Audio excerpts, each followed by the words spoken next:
This is the Investor Connect podcast program. I'm Hall T. Martin. I'm the host of this show in which we interview angel investors, venture capital, family offices, private equity, and many other investors for early stage and growth companies. I hope you enjoy this episode.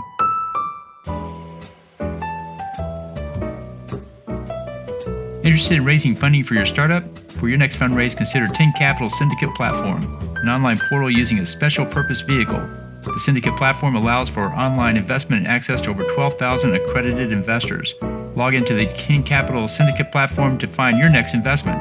To learn more, go to 10capital.group/SPV. Well, hello, this is Hall Martin with Investor Connect. Today we're here with Kareem Elsirafy, Managing Partner at Modus Capital.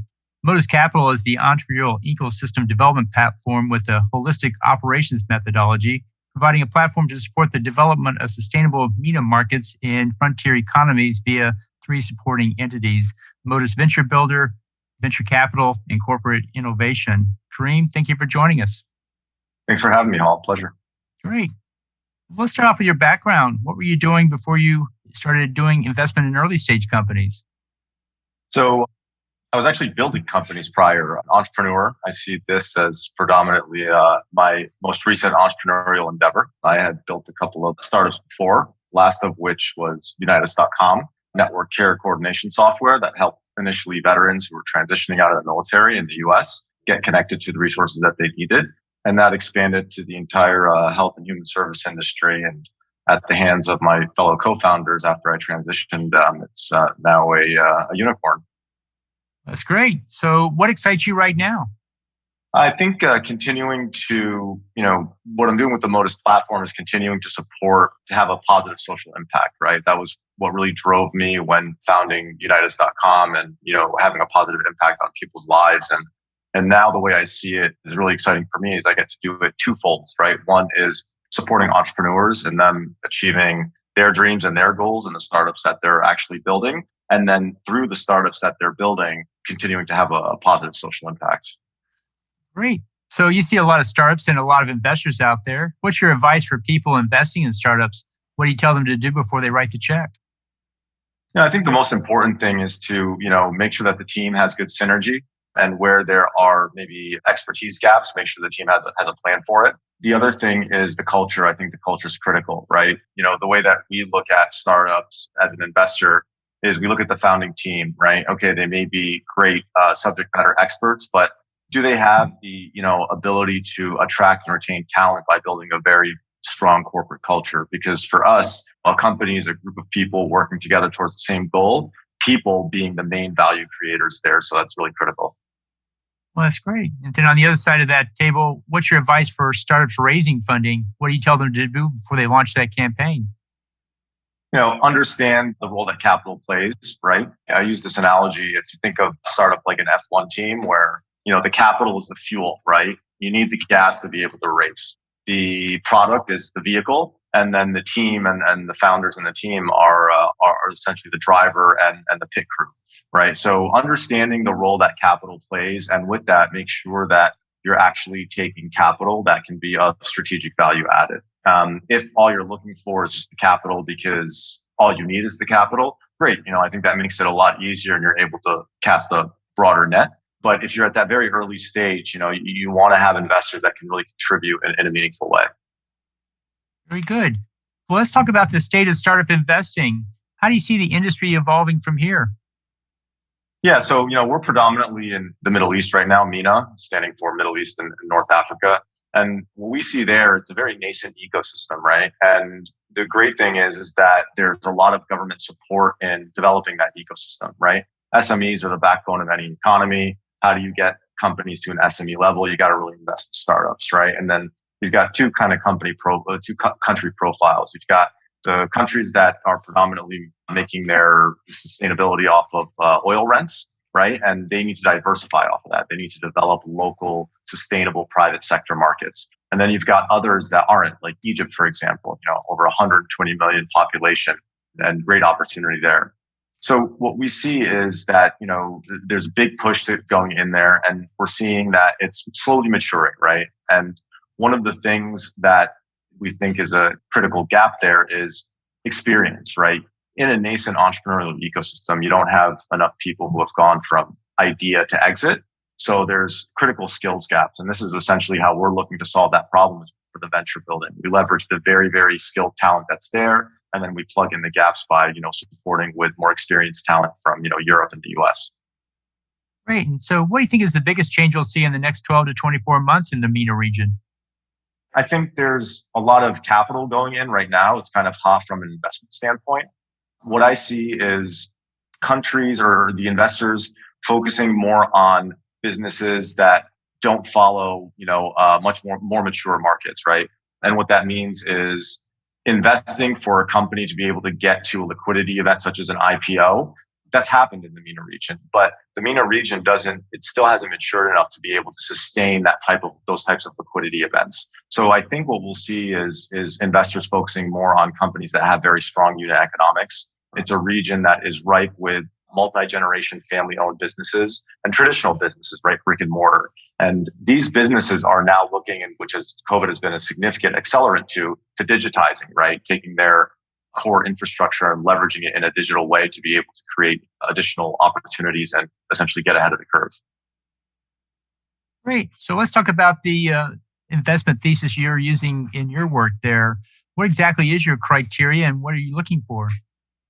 So what we're looking for are subject matter experts that have been in an industry for quite some time, right? Could be somebody who worked at a bank for 15, 20 years, understands a problem very well in an industry and has an idea for a solution. But again, doesn't have the experience of building a startup. And again, back to the unit ecosystem being very nascent, they need something that's very secure to kind of help them develop their concept into an MVP, take it to market and getting traction. And that's our thesis, right? Is we're looking for those individuals. And that's why it's not just a traditional venture fund that just deploys capital, but we've got the venture builder at the idea stage. Well, good. Can you mention any startups that you've funded that you think are good examples of what you're looking for? Yeah, absolutely. One is called Simple. It's very similar to Care Credit in the US. It's essentially buy now, pay later for elective procedures. This is something that we think that's pretty hot and there's a pretty notable demand for it. Clinics are losing around 30% of their leads due to the financial ability of people to be able to pay. So this helps those businesses unlock that lost revenue and also gives, people the ability to be able to get some elective procedures that are necessary, such as dental. We all know throughout the world, it's extremely expensive and not predominantly covered by insurance. So it helps individuals at that level too. Great. So let's talk about the challenges in the MENA region for starting and growing a company. What do you find is the main challenge starters face in the area today? I think it goes back to what I mentioned earlier is really finding the right type of expertise to help them, build and grow their company well. There's a ton of technical talent. There's some great, creative talent there.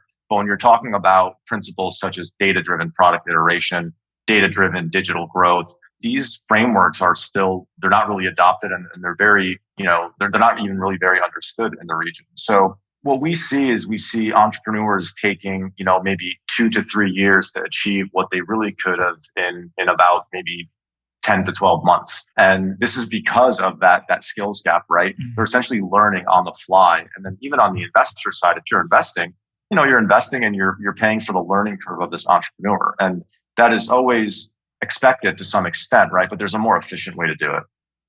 Cool. And then what's the challenge investors face in the MENA region at this time?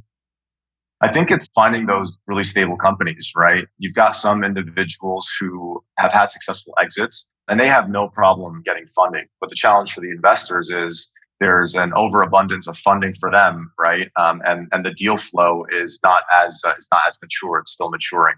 So for investors, it's really finding the right platform to invest in, whether it's an organization like us that essentially de-risks by helping the entrepreneurs avoid first-timer mistakes and mature a lot quicker, or just finding, the right types of deals. Great. Well, you see a lot of different applications and sectors in the MENA region. If you had to pick one or two that you think are really good opportunities for investors to pursue today, what would you call out? So the first one would be fintech. financial inclusion in the Middle East. There's a big part of the population that's underbanked or unbanked. There's also a big expat community of which send a lot of remittances back home to Pakistan, India, Egypt, etc. So being able to do that in a more economical way, I think is a very, very big opportunity. The other that I would say is regulatory technology on the other side of the fintech. And this is because regulators are still trying to create the right constructs that are not restricting companies from being able to function very well or function well, but at the same time being able to create the right type of regulatory environment that protects consumers. Great. Well, in the last few minutes that we have here, what else should we cover that we haven't? I think what's really interesting about the MENA region is that there's a lot of government capital that's really going in to develop these ecosystems. And if you're talking about a good investment opportunity, here in the US, for example, obviously there's tons of good deals still out there, but the space is very mature and it's very hard to kind of get in some of the really, really good deals. In the MENA region, there are so many very basic problems to be solved, and those can result in being very, very successful businesses, startups, right? So one, I think there's a lot more opportunity just inherent in the ecosystem being very nascent. And as an investor, if you would consider investing in that region, you're effectively going to ride the wave of big government spending going into developing this, right? So it's actually giving you a level of securitization, right? That startups that the ecosystem is going to have the right foundation and support for startups, and that, the government is really pushing it, again, to develop these ecosystems. And so how much funding are they planning to put in, and for how long do you think they will continue this current initiative? I think it'll probably continue for the next 15 to 20 years. And, the numbers are pretty astronomical. If you look at government fund of funds, which actually invest in VCs so that VCs can begin trickling down into startups, there's multiple within a single country, one that's at $1 billion, another that's at 780 million. And this is predominantly, sovereign wealth fund money. They've done very, very well, and they have pretty deep pockets. And again, they're trying to create a better private sector market that's sustainable to enhance the quality of life for both local residents and expats that live there. So it's pretty notable. And are there any particular technologies that are further developed in MENA that are not as developed in other parts of the world? For example, in some parts of Africa, mobile fintech is very far advanced because they've been using it since the beginning and have a tremendous amount of effort going into it. What would you say is a competitive advantage of the MENA region? It's a really good point. So, mobile penetration is extremely high. And because the traditional infrastructure isn't there for, let's say, like challenger banks, right? That's something you find in a developed market very easily, right? Like a pure digital bank. In the MENA region, you don't find it so much. So fintech piggybacking on telecom, you find a lot of big major telecom operators focusing on that. In addition to health tech, that's something that they're actually using the telecom infrastructure as a distribution channel to be able to push companies and products out there. So, I think that that's something that's very advantageous. Where do you stand on blockchain and crypto? How is that progressing in the MENA region? It's actually developing very well. In Bahrain, the regulator there, they've got a sandbox. They've been issuing licenses to a couple of companies that have done extremely well. Crypto exchange. There's a crypto exchange that's going there. Blockchain also, one of the benefits of being late in the game in the MENA ecosystem is if you think about the government infrastructure, right? The government infrastructure, because it's been developing, let's say for the past 30 years, whereas in Europe and the US, it's been, hundreds of years in development. They actually have the opportunity. There's a lower barrier to entry to implement infrastructure that's on blockchain, right? So when you're talking about things like smart contracts for real estate, when you're talking about even governmental things like managing the passing of a family member, right? All of those governmental transactions are actually being built on blockchain and leveraging the protocol in a very utilitarian way. Right. And how advanced is or how friendly is the regulatory toward blockchain and crypto? Is it very friendly like Switzerland, or is it very restrictive? I think it's extremely friendly, similar to Switzerland, right? Again, because they see the value added of it. And for them, if they're thinking about building something right the first time and actually leveraging, again, the utility of a blockchain infrastructure, they clearly see that. So there are specific accelerators that focus on it. There is government funding specifically that goes into supporting blockchain infrastructure companies. So I think it's very, very open.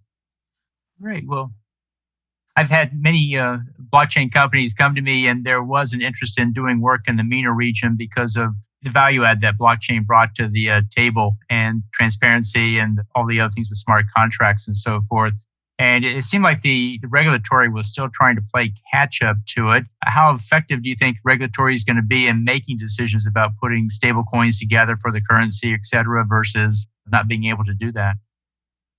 Yeah, so it seems like they are being cautious about it, but they're being cautious for a couple of reasons. One, there's just the broader considerations when you're talking about fiat currency versus digital, right? And what is the impact that that's going to have on a local economy? But one thing that they're very cognizant of is making sure they don't put in regulatory measures that are going to be restrictive to that ecosystem developing in the way it is, right? The best way for something to actually flourish is it goes out into the market. It does extremely well. Regulators understand the way that it works very well and then build in the protective mechanisms around it working well, right? Versus building the regulatory infrastructure and then from there, having to continually adjust or things that may be problematic that would hinder its development and growth. Great. Well, appreciate your coming on today and sharing this with us. How best for listeners to get back in touch with you? Yeah, absolutely. They can check out our website, modus.vc, or they can follow us on LinkedIn or on Twitter, Kareem_Elsirafy, available on all platforms. Great. We'll include those in the show notes. I want to thank you for joining us today and hope to have you back for a follow-up soon. Thanks, Hall. Really appreciate it. Investor Connect helps investors interested in startup funding. In this podcast series, experienced investors share their experience and advice. You can learn more at investorconnect.org. Paul T. Martin is the director of Investor Connect, which is a 501c3 nonprofit dedicated to the education of investors for early-stage funding. All opinions expressed by Hall and podcast guests are solely their own opinions and do not reflect the opinion of Investor Connect. This podcast is for informational purposes only and should not be relied upon as a basis for investment decisions.